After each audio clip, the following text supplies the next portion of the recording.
Então, aqui, poxa, eu pensando que todo mundo estava vendo o desenho, ninguém estava vendo o desenho das minhas meninas ali estressadas, tá vendo? Essa é a lâmina para discutir sobre a diferença de limpeza domiciliar e limpeza hospitalar. E em seguida aqui está a definição básica do que é limpeza e do que é desinfecção que a gente está questionando. Então, o ambiente ele pode estar limpo, mas não necessariamente desinfetado. Ele pode estar desinfetado, não necessariamente visualmente limpo. Por exemplo, eu tenho diversos saneamentos de uso hospitalar, vários tipos. Sim. Mas eu posso usar um na minha unidade onde ele não tem ação alvejante. Poxa, faltou hipoclorito na minha unidade, então eu vou lavar o banheiro com água e sabão, detergente neutro, que a gente usa na unidade hospitalar, e vou finalizar com um saneante, que eu não vou citar nome, por questões comerciais. Vou usar o saneante X naquele banheiro, mas ele não tem ação alvejante. Ele vai estar limpo, ele vai estar desinfetado, mas dependendo do estado do banheiro, visualmente ele não vai estar alvejado. Então, ele não vai dar aquele aspecto de branquinho, de limpo, né? Onde a gente espera que um banheiro seja. Então, as pessoas associam muito ao que ela vê com o que realmente é a eficácia daquele produto. Por isso que em ambiente hospitalar, a gente sempre orienta a usar o saneante no ambiente de superfícies e piso e parede, dependendo do tipo de limpeza que for fazer, que a gente vai ver mais adiante.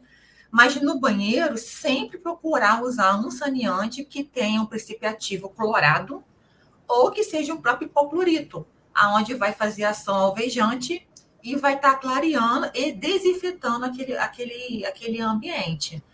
Mas uma outra diferença também é como a gente está lavando, né? Por exemplo, eu sempre falo com as meninas, né? Porque a gente não pode misturar produto químico em ambiente hospitalar.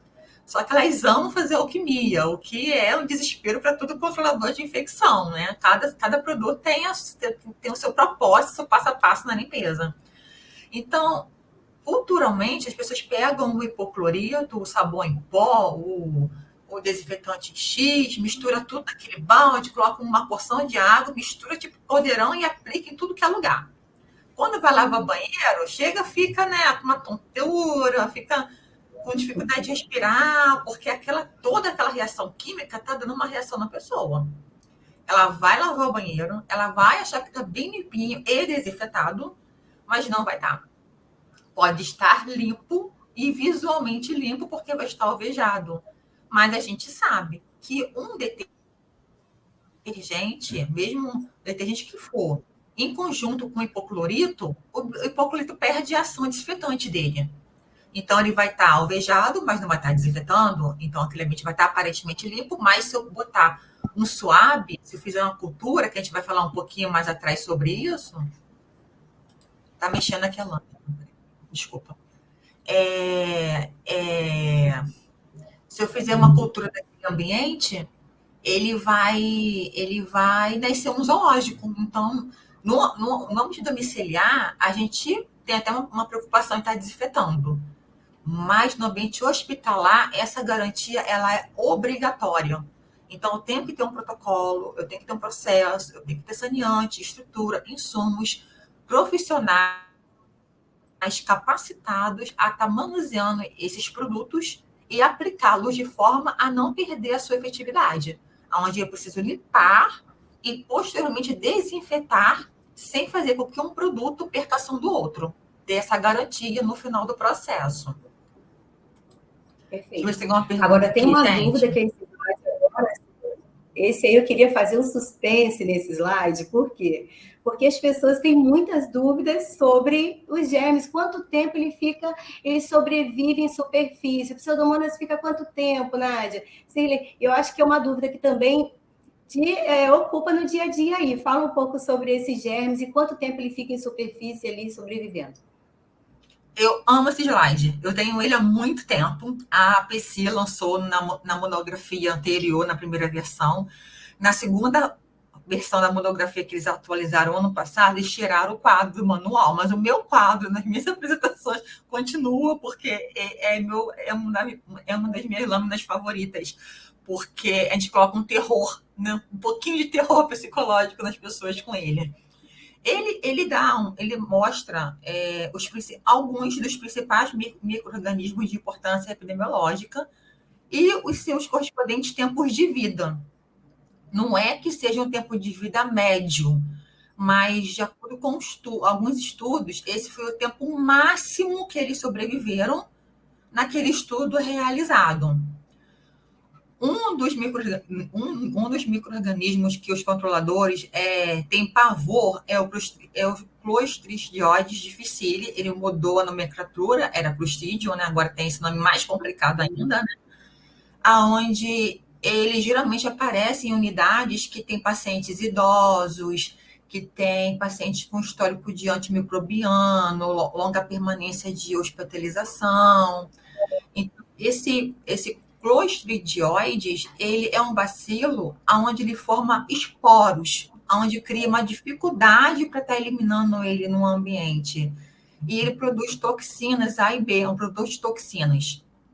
Então, quando há um paciente que está em investigação de toxina A e B, a minha equipe de higiene, ela precisa estar atenta. Poxa, ó, tem um negócio lá de A e B, que a enfermeira Sirlene falou, que quando é assim, não pode ter álcool em nada, porque é um bicho, que é um caroço, que não morre com produto nenhum, com álcool muito menos, é água e sabão. Então, eles tendo esse entendimento simples, ele vai me favorecer para estar mitigando riscos de ter um surto de diarreia naquela unidade, porque é uma unidade que tem perfil de ter um surto de diarreia.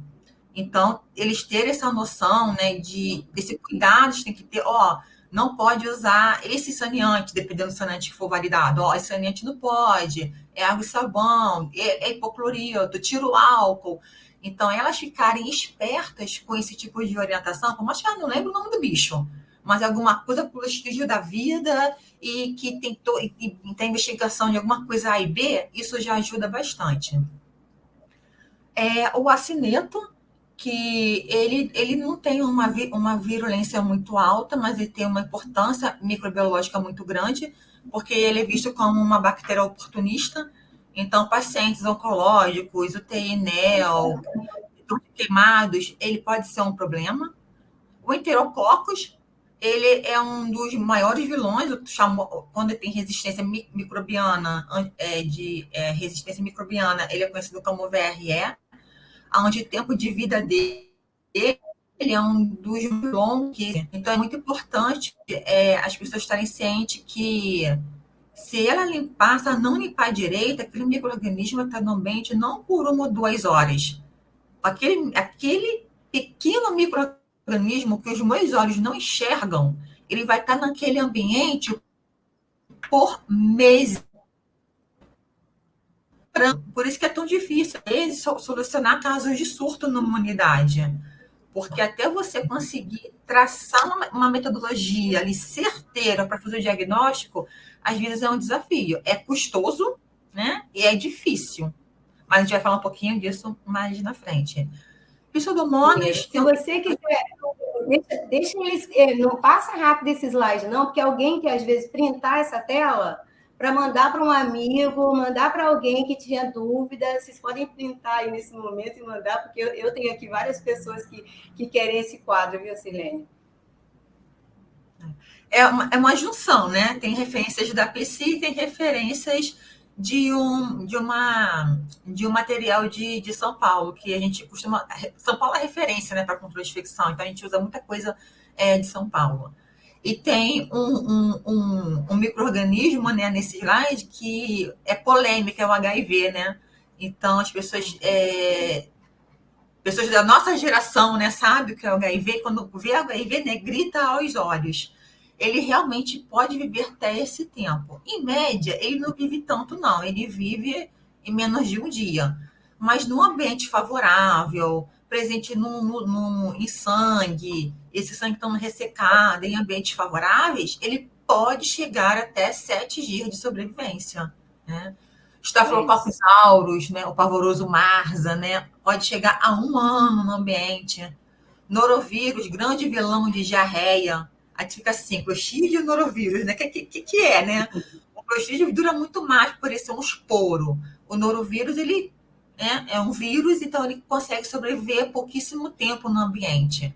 Geralmente, vírus vive pouco tempo no ambiente, né? Diferente de bactéria que pode sobreviver numa superfície seca por muito tempo, por meses. Hum... Alguém perguntou alguma coisa aqui, gente? Porque eu fico meio perdida aqui. A conversa vai rolando. Uso peróxido 4D.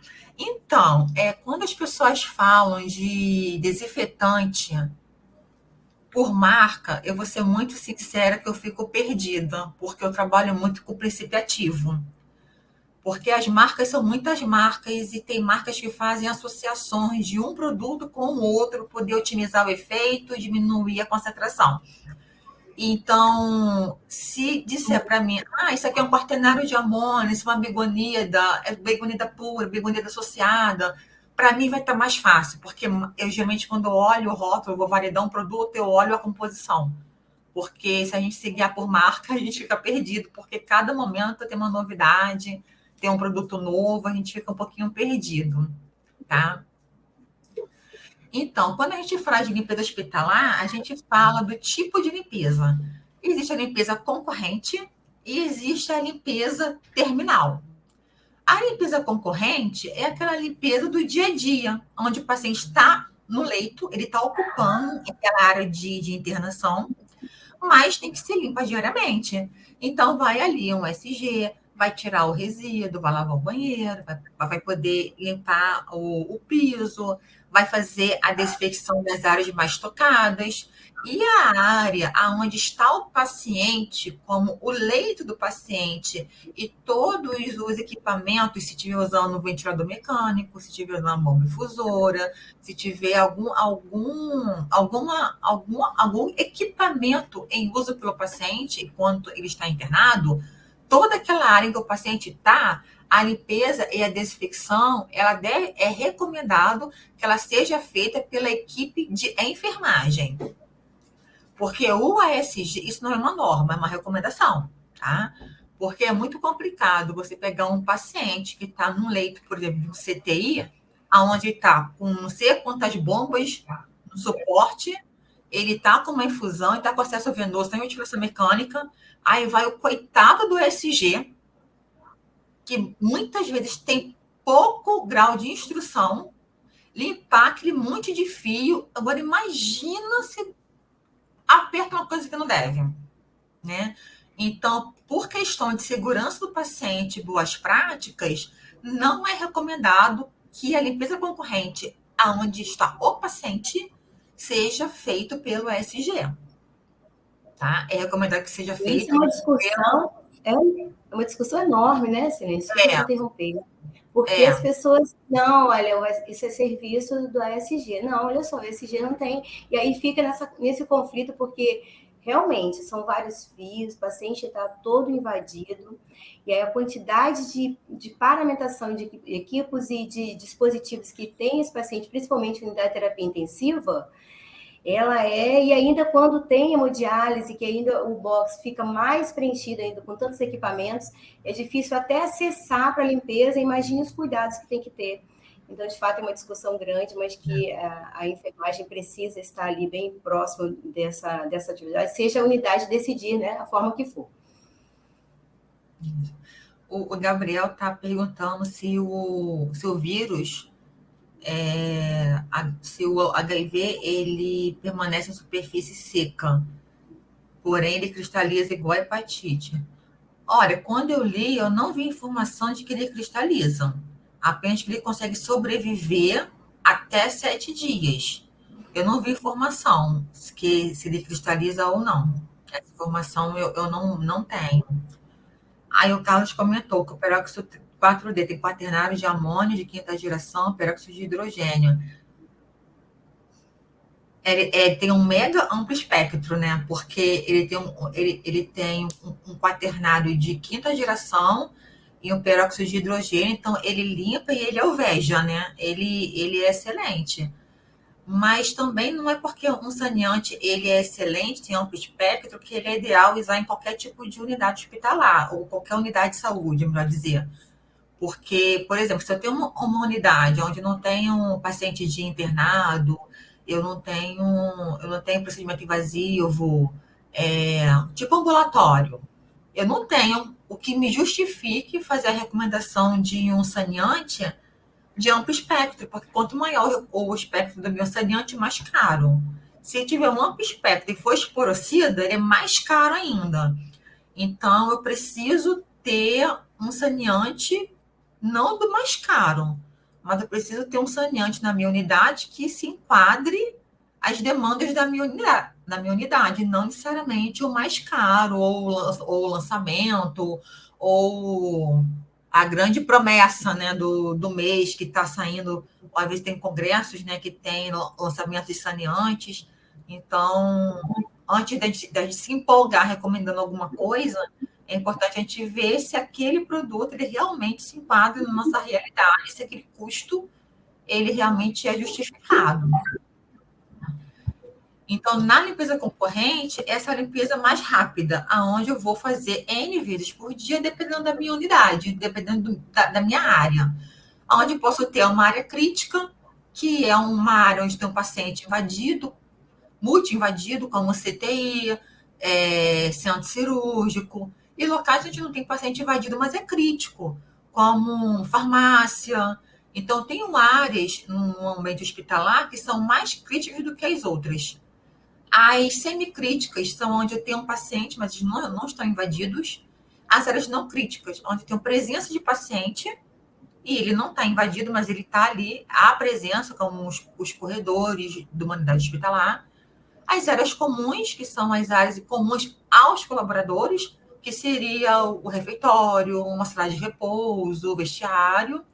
E a área externa, que é o pátio, garagem, né? Esses lugares da parte externa do ambiente hospitalar. E dependendo do quão crítico mais frequente vai ser a limpeza concorrente. Ele passou sozinho para a limpeza terminal. E tem a limpeza terminal, aonde também eu posso definir o período de limpeza classificando as minhas áreas de risco. E a limpeza terminal, diferente da limpeza concorrente, é o famoso faxinão, né? Levantar tapete, limpar tudo. É aquela limpeza onde eu tenho que limpar teto, parede, piso e tudo que existe naquele ambiente. Então, o que os meus olhos enxergarem naquele ambiente, ele tem que ser limpo e desinfetado. Aí se inclui janela, persiana, o varalzinho da cortina, se tiver, preciso trocar a cortina. O leito onde o paciente estava, ele tem que ser totalmente revirado, desinfetado, por cima, por lado, embaixo. O armário onde ficam os itens do paciente, precisa tirar as gavetas, limpar tudo, limpar atrás, limpar o fundo, puxar a cama, puxar o armário, a régua, se for CTI, precisa estar limpando tudo. O tempo que ficou hospitalizado, muitas vezes o pessoal cola fita adesiva, que é meu pavor, aquelas fitinhas, fita adesiva de micropore e tal, que aquilo cria uma sujidade que gruda tudo ali, fica muito difícil. Então, eu preciso estar de olho nesses detalhes da limpeza, principalmente da limpeza terminal, onde tem chance daquele profissional tirar todo tipo de resíduo que se acumulou durante o tempo de internação. Tá? Aqui está esclarecendo dentro do centro cirúrgico esses dois tipos de limpeza. Eles se fragmentam dentro do centro cirúrgico. Né? Ele tem esses nomes, né? Limpeza preparatória, concorrente, a terminal diária, a operatória e a terminal periódica. Mas quando eu vou levar isso para a equipe de higiene, eu tento simplificar, porque são muitos nomes, muitas nomenclaturas para eles, e para a prática deles fica difícil. Então, eu falo para eles assim, gente, entre cada cirurgia, eu preciso fazer uma limpeza terminal. Minto, em cada cirurgia, eu preciso fazer uma limpeza concorrente, onde eu vou tirar o resíduo e fazer a desinfecção das mais tocadas. E no final do dia, preciso fazer uma terminal, porque acabou toda a cirurgia do dia, uma limpeza terminal no final do dia. Só que o centro cirúrgico geralmente fica sem cirurgia de madrugada, né? Então, antes de começar a próxima cirurgia do dia, a primeira cirurgia do dia, eu preciso fazer uma limpeza bem, bem leve para tirar a camada mais fina de poeira, que pode ser com saneante da unidade ou com álcool a 70, para poder estar iniciando as cirurgias do dia.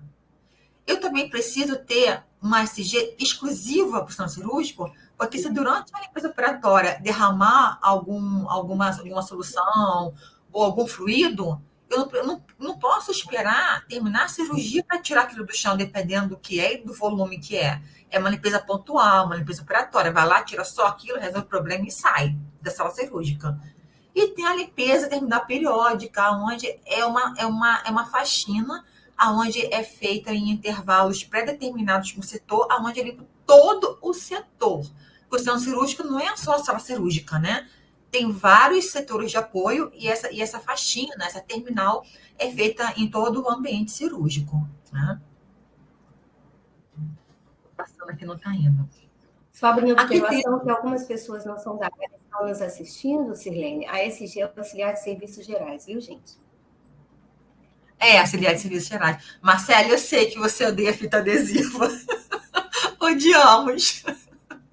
Então, gente, aí tem alguns tipos de validação. A validação mais comum é a validação de processo e de inspeção visual. A de processo, o SG, ele está ali limpando e tem o auditor ali observando e vendo se ele atendeu todos aqueles itens que deve ser limpo. O da inspeção visual, eu não vou ver durante a limpeza, vou ver após a limpeza. Naquele momento, eu não vou estar ali, né? Tem a pesquisa de satisfação do cliente, que não é uma estratégia muito boa, porque o cliente ele não tem um olhar, não tem um olhar com um pente fino como a gente. Então, ele vai ver aquelas falhas brutas, aquelas falhas grosseiras, né? Então, é bom saber o que o cliente está achando, mas não é um parâmetro tão bom para você se guiar para validar uma limpeza, né? Marcadores fluorescentes é uma estratégia bem legal, baixo custo, é um gelzinho onde você determina os pontos que você vai marcar. E aonde você vai marcar, é bom você ter uma metodologia e seguir. Então, eu vou marcar em 5 pontos diferentes e manter esses 5 pontos para você ter um parâmetro de comparação. Mas também esses 5 pontos precisam ser alternados, porque esse gel esperto, ele fala assim, a Sirlene está marcando sempre aquele cantinho ali. Então, periodicamente, esses 5 pontos, 7, 8, dependendo do que você escolher, você tem que estar alternando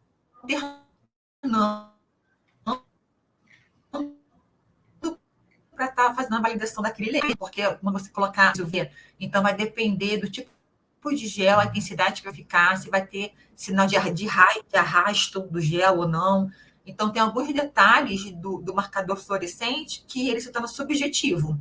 Ele não é indicado para casos de surto, por exemplo, porque ele não tinha. Não, ele vai dizer, pois foi limpo. Porque se for um esfregaço úmido, o gel já vai sair. Então, eles se tornam uma ferramenta de validação, assim como o checklist de processo, o checklist de inspeção, mas ele também tem seus limites. Né? O ATP, que é a adenosina trifosfato, ele é um dos nossos queridinhos, né? Porque ele tem o feedback também na hora. Você passa esse suavezinho, aqui na imagem está até mostrando, simulando, ele é um suave que vem dentro de um tubo. Então, esse suave eu vou friccionar tudo com passo a passo, com método de protocolo. Da forma que eu fizer hoje, amanhã eu tenho que fazer igual, para poder criar um parâmetro. Onde eu vou passar aquele suave naquele setor, vou botar no tubinho, e esse tubinho vou botar dentro dessa máquina. E ela vai me dar uma interpretação dos fótons de luz que produzir para o URL. Mas quantos URL vai estar limpo? Depende da parede que você usa e depende do parâmetro que você vai usar. É um dilema muito grande. Então, o ideal é que você faça contato com o fornecedor para ver qual é o parâmetro que ele aconselha, além de você criar seu próprio parâmetro. Você pode também fazer antes e depois. Vou limpar, vou passar o ATP antes e vou ver que parâmetro vai dar e vou colocar depois e ver a diferença se houve uma eficácia do serviço de higiene nesse local. Tem mais gastos, mas é uma opção também. E a análise microbiológica, onde esse material vai para o laboratório para análise. Então, eu posso usar a placa de Petri, aonde eu posso usar meios de Haddock ou de agar para poder fazer a cultura, mas para enviar para o laboratório, é importante dizer para quem vai fazer a análise o objetivo daquela análise, porque ele vai te fornecer a placa ideal, o tipo de análise ideal, para ele estar direcionando o que ele vai estar encontrando ali. E tem um SWAB, aonde o SWAB ele me dá mais opções de aplicar o teste. Enquanto a placa é algo redondo, onde eu só posso colocar em superfícies lisas e planas, o SWAB não. O SWAB eu posso passar na maçaneta, no negócio da janela, no telefone, no celular, posso passar em qualquer lugar, porque é tipo um cotonete. Mas ele também ele é limitado. E se a minha investigação tiver como meta bactérias gram-negativas, como E. coli, Enterobacter, ele é uma estratégia melhor do que a placa de Petri, por exemplo. Então, se eu for fazer um processo de limpeza para validar, um serviço de higiene que está validando, o checklist pode me atender. Um ATP pode me atender. Agora, se eu estiver analisando um caso de surto, eu preciso saber se ali existe um bicho. Para eu saber se existe um bicho de verdade, eu vou precisar fazer uma análise microbiológica. Agora, eu quero gente, não preciso saber se tem bicho, mas eu preciso saber que tem. Alguém falou? Eu preciso saber se tem algum tipo de resíduo orgânico, seja microbiológico ou não. O ATP, ele não me atende. Ele vai dizer que está sujo e que está limpo. Mas se está sujo, se é resíduo orgânico ou se é microbiológico, ele não vai estar me atendendo. Todos são bons. Tem duas perguntinhas aqui que falam assim: as fitas adesivas ainda são usadas. E às vezes o serviço de higiene não consegue remover. Tem algum tipo de removedor? Você orienta? Tem, assim, o que a gente usa não é o mais adequado. A gente usa o removedor que é usado em serviços normais. Ele tem um cheiro forte, então geralmente, né? Geralmente não, né? Sempre falo com as meninas para estar fazendo essa remoção na limpeza terminal. Aonde tem mais? É na beira do leite, na bomba de infusão. Então, elas levam isso lá para a sala de utilidades, os equipamentos, e lá elas aplicam e fazem a remoção. No mercado, existe um produto próprio para fazer remoção de resíduo de cola de etiqueta. Mas mês passado, teve uma unidade que fez a aquisição desse produto, que eu fiz a indicação por não ter cheiro, e era realmente o ideal para ser usado na unidade, mas as meninas não validaram o produto, não faz a remoção adequada. Eu falei assim, Lene, passar isso aqui, passar nada, é a mesma coisa. Eu falei assim, então já era. Então, é um produto que tem no mercado, é indicado, só que na prática ele não faz a remoção que é esperado. Então, eu continuo usando a estratégia de usar removedor fora do ambiente de internação, levo para um outro local por causa do cheiro, né? Para poder aplicar e fazer a remoção. Não é o ideal, mas se eu descobrir um novo produto, aí eu conto que faz a remoção. Por enquanto, eu não tenho. E a outra? A outra pergunta é, a Nádia está perguntando o seguinte, a prática de leito periodicamente pode o número de colonizados em uma unidade? A prática de troca de leito periodicamente, ela pode reduzir, na verdade, porque se eu tenho um paciente hospitalizado com longo período, quanto maior tempo aquele paciente está naquele local, mais colonizado aquele ambiente está, porque não estou fazendo limpeza terminal, sou concorrente, né? Então, dependendo da unidade, a gente faz uma recomendação de giro de leito para fazer a limpeza terminal. Eu gosto de trabalhar com giro de leito semanal. Tem unidade que não consegue, é quinzenal. Então, a gente vai trabalhar de acordo com as condições da unidade também. Não adianta eu validar um protocolo que a limpeza é semanal, se a equipe não tem forma da equipe conseguir liberar aquele leito para mim uma vez por semana. Então, vai ser quinzenal. E esse giro de leito é uma outra discussão grande também, porque assim, para a gente tomar a decisão de ter uma rotina de giro de leito para fazer desinfecção terminal daquele ambiente, a gente precisa estar muito tranquila com a prática, com a técnica dos auxiliares de serviços gerais. porque senão pode ser disseminado também. Essa é uma discussão bem grande, viu? E aí, quais os indicadores de qualidade são utilizados? Qual é a capacidade, dimensionamento de pessoal? Como é que é o padrão de trabalho, o produto utilizado? Então, isso tudo tem que ser visto antes de tomar a decisão do giro de leito, para que ele seja mais seguro. E eu acho que isso a gente precisa pensar como CCH, na hora de tomar essa decisão, se todos esses parâmetros, se existem indicadores, se a equipe está treinada, se tem um padrão já estabelecido, se tem um protocolo muito bem estabelecido, quais os produtos utilizados, para depois tomar essa decisão de giro de leito. A Marcela deu uma dica aqui de colocar acrílico, né, para identificação das bombas. É uma estratégia também muito boa, né?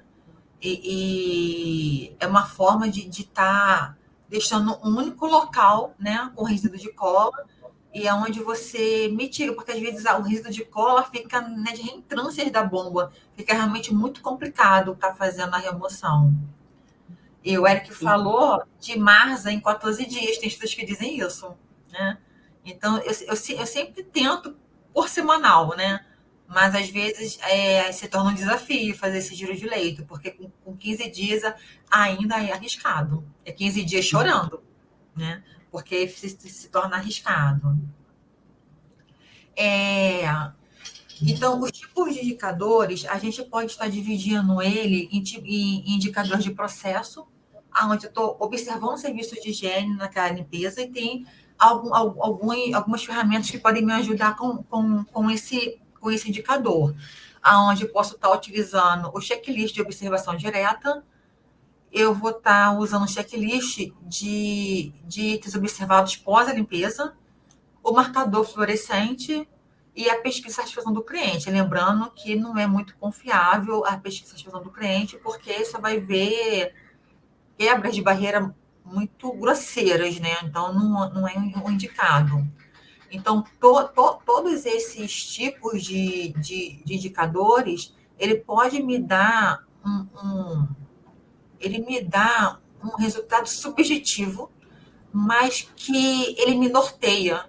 Se eu tiver, mesmo sendo um indicador subjetivo, se eu tiver uma metodologia, uma rotina e treinamento, é um indicador que eu posso confiar nele e estar acompanhando como esses dados estão se comportando com o tempo. E eu também posso ter indicadores com base no meu resultado, aonde eu tenho números, onde eu tenho dados, onde eu tenho algo objetivo. Então, como a gente viu lá nas possíveis formas de validação, a gente tem um ATP, análise microbiológica, onde vai dizer que tipo de bicho está ali e qual a quantidade desse bicho. Mapeamento genético, que só os ricos milionários fazem, a gente só sabe que existe, né, que é possível fazer uma grande investigação. E uma que é o número de limpeza concorrente terminal pelo total de internação. Aonde ali eu não vou dizer para você que a limpeza foi adequada ou não, mas eu vou falar para o meu diretor que de 500 altas que teve, eu consegui fazer tantas limpezas concorrentes ou tantas limpezas terminais com validação. Porque muitas vezes eu não consigo validar 100% dos leitos. Não é a nossa realidade. A gente não tem pernas para isso. Mas eu posso dizer para ele que a minha amostra corresponde a tantos por cento do total de internação. É uma forma de eu estar acompanhando a qualidade do serviço. Beleza. Alguma pergunta? Marcela está pedindo aqui para falar um pouquinho sobre as cortinas. As cortinas, elas poderiam deixar de existir, né? Vamos fazer uma campanha, gente, espeitando as cortinas do hospital. É um desafio muito grande a troca das cortinas, porque elas são muito caras e não é qualquer lavanderia hospitalar que aceita fazer a lavagem dessas cortinas também. Então, não posso lavar no quintal de casa. Também não posso lavar no hospital. Preciso de uma lavanderia e nem todas aceitam. E aí eu preciso ter uma cortina coringa, para quando fazer a troca e o giro, eu ter cortinas coringa para fazer a troca. Que também já é um outro desafio, que é muito caro. Aí a cortina rasga. Eu não posso ter a cortina rasgada, que meu cliente vai ver. vai achar aquilo horrível e é muito feio, né? Eu não posso colar fita adesiva, porque não vai permitir a adequada limpeza e desinfecção, porque a fita é porosa. Então, rasgou, eu tenho que descartar aquela cortina e colocar outra, né? Período de troca é um outro dilema. Tem uns lugares que eles fornecem uns tagzinhos, ou você mesmo pode fabricar um tagzinho e prender na cortina. Então, ali você vai saber que foi trocada tal dia e que vai ser trocada só tal dia. Isso se aquele paciente daquele leito não tiver alta, seja alta por óbito, transferência ou óbito, autotransferência hospitalar. Então, não importa o motivo, saiu daquele leito, preciso fazer uma limpeza terminal e preciso remover aquela cortina e fazer a troca da cortina também. Esse controle, ele pode ser feito nessa tagzinha da cortina, ou eu posso ter um controle em planilha, em quadro, não necessariamente na cortina.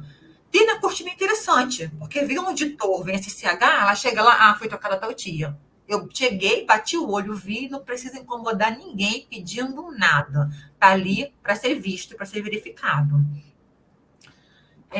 E o tempo de troca é a cada alta do paciente. A gente pensando sobre indicadores. Oi? Pode falar, Celina. Não, era isso. A troca da cortina é a cada alta do paciente e no máximo estourando 15 dias, mas a recomendação é uma semana.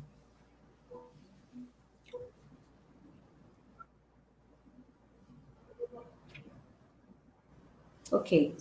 A gente pensa nessa discussão dos principais indicadores, a gente tem aí uma gama no mercado, né, de indicadores de qualidade, e aí depende de quais objetivos você usa na sua unidade. E às vezes eu vi assim, experiências interessantes falando sobre alguns mecanismos que alguns utilizaram, até de marcadores para limpeza mesmo, como tinta guache, fio de gás, e eu achei muito criativo, mas que também é válido o uso em pontos específicos de um quarto, para você inspecionar visualmente se ali foi limpo aquela área. Então, existem várias formas aí, pensamentos e discussões, opções, como a Silene trouxe aí, e a gente pensa que o hospital é um local onde nós trabalhamos, que nos traz maior preocupação, porque os pacientes estão vulneráveis ali, né, estão para fazer determinado tratamento e ir embora, e, no entanto, algumas vezes tem um risco, a maioria das vezes tem riscos, né, desse cuidado interno. A gente veio trazer esse tema por causa dessa importância de limpeza e higienização, precisa ter conhecimento técnico em como realizar um padrão de trabalho, quais produtos utilizarem, e a gente vai continuar essa discussão no outro dia. A gente só vai fazer um apanhado aqui com o pessoal que não é da área, mas que está assistindo, sobre os cuidados domiciliares em relação à limpeza, né? Porque a gente sabe que também tem técnica para fazer limpeza da nossa casa, né? Então, assim, por onde começa? Do menos suja, do menos contaminado para o mais. E a gente fala isso com mais tranquilidade para as pessoas entenderem, né? Como é que eu faço? Você podia dar um resuminho desse cuidado domiciliar para o pessoal aí de casa, Silene? Eu tô respondendo. Os neurônios aqui estão batendo um no outro. Estava respondendo aqui. Desculpa, sobre os indicadores da limpeza do ambiente domiciliar. Sobre o processo básico. O processo básico, padrão de trabalho, nem indicadores diretamente pode ser, mas os processos básicos de um cuidado, né, para a galera aí que é de casa, que não trabalha em hospitalidade, saber. Então, a limpeza domiciliar, ela é muito importante, mas ela não precisa ter o rigor que é feito em ambiente hospitalar, né? Até no ambiente hospitalar a gente usa hipoclorito, usa cloro, né? Vulgarmente o cloro. Então, eu limpar minha casa com água e sabão e estar usando um cloro, ele vai estar atendendo perfeitamente a higiene, vai alvejar e vai estar fazendo a diminuição de micro-organismos na minha residência. Então, não necessariamente eu vou no mercado e vou comprar o desinfetante mais caro que tiver, porque me promete que mata 99,9% dos germes. Não preciso. Eu preciso de água e sabão e cloro. Isso vai atender para limpar toda a minha residência. Claro, tem superfícies onde se eu usar um hipoclorito, um cloro, eu vou estar manchando aquela superfície. Na minha casa, eu não vou lavar a parede do meu quarto, eu não vou lavar a parede da minha sala, eu vou lavar paredes de cozinha, banheiro, área de serviço, diferente da área hospitalar. E a periodicidade também é de acordo, né? Porque se no hospital a gente estreita o período de limpeza, quanto maior a criticidade, na nossa residência a gente estreita o período de limpeza, quanto maior o uso, né? Porque uma casa com mais pessoas vai estar sujando o ambiente muito mais. Uma pessoa que mora sozinha vai conseguir manter o ambiente limpo e asseado